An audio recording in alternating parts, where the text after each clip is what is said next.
Hello, Uma recipe पुणेमध्ये स्वागत आहे। आज लाल भोपळा, याला काही लोक डांगर म्हणतात, त्याचा आपण हलवा बनवणार आहोत।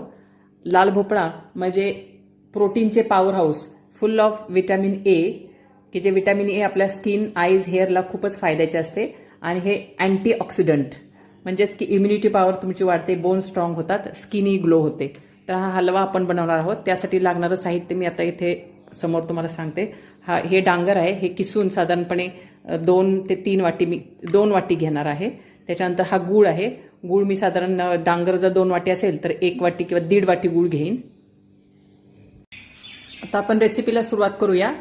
मी सांगितल्याप्रमाणे इथे जे भोपळा आहे तो किसून घेतलेला आहे, हा साधारणपणे 4 वाटी होणार आहे। त्याचप्रमाणे 2 वाटी गूळ घेतलेला आहे, हा किसून जास्त झाल्यामुळे मी ते प्रमाणच ठेवणार आहे। त्याच्यानंतर इथे बारीक पीसेस करून बदाम घेतलेला आहे, पिस्ताचे पीस केलेले आहेत आणि काजू हाफमध्ये केलेले आहेत आणि हे सगळे पदार्थ इथे रेडी आहेत। आता आपण रेसिपीला सुरुवात करूया। आपला पॅन आता गरम झालेला आहे, कमी गॅसवरतीच ठेवूया।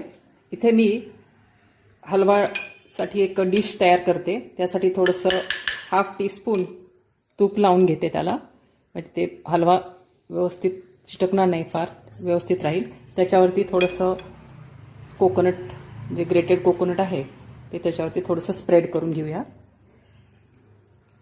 आणि थोडी काजूची पावडर जी ग्राइंड करून ठेवलेली आहे, बाइंडिंगसाठी आहे ही, पण थोडीशी स्प्रेड करून ठेवूया। हे रेडी आहे। आता आपला पॅन गरम झालेला आहे, त्या पॅनमध्ये सर्वात प्रथम आपण गूळ घालून घेऊ। गॅस कमी आहे, पॅन गरम झाल्यानंतर मी गॅस कमी केला, त्यासाठी सर्वात प्रथम आपण गूळ घालून घेऊ। हा गूळ कमी गॅसवरती, पाणी वगैरे काही घालायची आवश्यकता नाहीये। पूर्ण व्हिडिओ पाहण्यासाठी माझ्या YouTube चॅनलमध्ये जाऊन तुम्ही लॉंग व्हिडिओ पाहू शकता।